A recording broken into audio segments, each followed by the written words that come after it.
Good morning and welcome back to the podcast. This is Charles, and this podcast, the name is What Do You Do for Fun? Now, I've been thinking about the name of my podcast, and I'm thinking about changing it because I feel like the title really, maybe it doesn't quite make sense, and maybe the content doesn't match it, but it's okay for now. I'm going to go ahead and leave it for now. So we are in November. We're heading into the holiday season. Isn't that special? Isn't that wonderful? I uh I like the holiday season. I love the holiday season. Actually this reminds me of this time I talked to one of my friends years ago, and I was like, "Hey man, how do you feel about the holidays?" And he's like, "To be honest, man, I wish we could just like fast forward to like January 1st of the new year." I'm like, "What do you mean?" He's like, "I'm not really a big fan of the holidays." And as I got a little older, I kind of get it. I kind of understand, because there's this event, there's that event.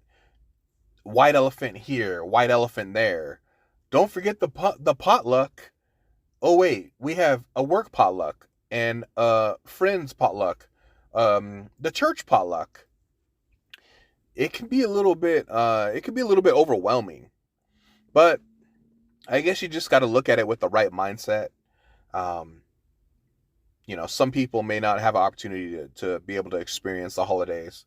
Some people are, um, may not have family. Maybe some people have lost people, during the holidays. So sometimes, yeah, the holidays can just be a challenging time, but at the same time, it can be a good time. It just depends on how we look at it. Um, I've been thinking a lot more about stand-up comedy, and I've been listening to this podcast.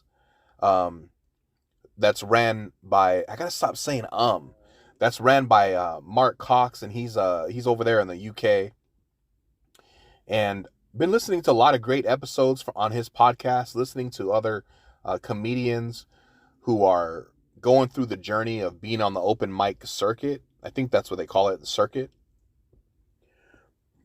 I really want to give it a shot. I think I just have to get over the fear of just getting on stage. I have a place in my local area that I know they do comedy. The particular on a certain they do comedy on Monday night. But anyways, they do it where it's not just comedians. So it's actually like it's a mix of musicians, um, poets, and comedians. Um, I went there once just to visit it, and it was pretty interesting. And me and my wife, we had a fun time. Um, so yeah, I want to go back there.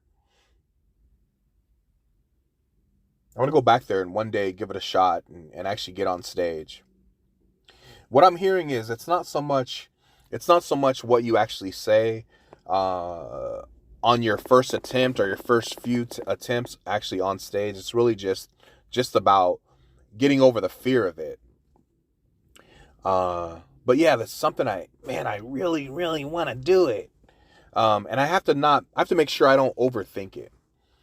And just do it, come up with a set, come up with some basic jokes and go from there.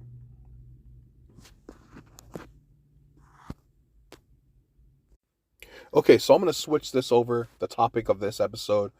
I watched a couple different things recently. I watched a movie and it was called Don't Let Go, and it's on Netflix. It's interesting. I like movies. I like thrillers, right? I like this is Thriller. No, not that Thriller, but I mean I do like that Thriller. But I like thrillers, usually like psychological thrillers where you're like trying to figure out what's going on, or there's a mind game, or there's a twist, or you know, uh like like Sixth Sense, man. What a great movie. What a great movie. No one ever saw it coming. I loved watching that movie when I was in the theaters. But the crazy thing is, like, I actually watched that movie with my sons, and right off the bat, my younger son's like, "He's dead. He's dead, right?" And I was like, "What? Man, just watch the movie. You don't know what you're talking about." But he was right the whole time. Uh, But anyways, let me go back to what I was talking about. Okay, so I was watching this movie. It's called Don't Let Go. It's a thriller. It's definitely far-fetched. Basically, this guy's a cop. He has a niece who's trying to figure out life and whatnot. The niece, her dad, which is the guy's brother, has kind of like had like a challenging or a rough past. Like he got into some trouble with the law, maybe drugs and whatnot, and her mom's not really all that responsible. Anyways, the main character, I think his name's Uncle David. Well, David, and but from the girl, it's Uncle David. And she calls him, and she's like, "Hey, can you please do me a favor? Can you please pick me up? My mom and dad forgot I was finishing practice." Anyways, he gives her a ride. Skip ahead. He gets a call, and basically there was a murder at their house, and they all died, man. The dad, the mom, and the girl, and the main character, Uncle David, he's losing it, man. He's losing it. But he ends up shortly after, the case and everything went, shortly after the murders, he gets a call from his niece, from her cell phone. He's like, and he's tripping out. He's like, man, am I going crazy? He answers it, and he doesn't even say anything. He's just listening the first time, and he hangs up. And then it happens again. It's from his niece. Her cell phone's like trashed and damaged, hardly works. And he gets a call from her again. He's like, hello? And it's her, and she's like, Uncle David, how come you didn't answer the last time? And he's just like, what's going on here? So anyways, he ends up, is this thing still recording? Oh man, please tell me this thing's still recording. Okay. All right, so he ends up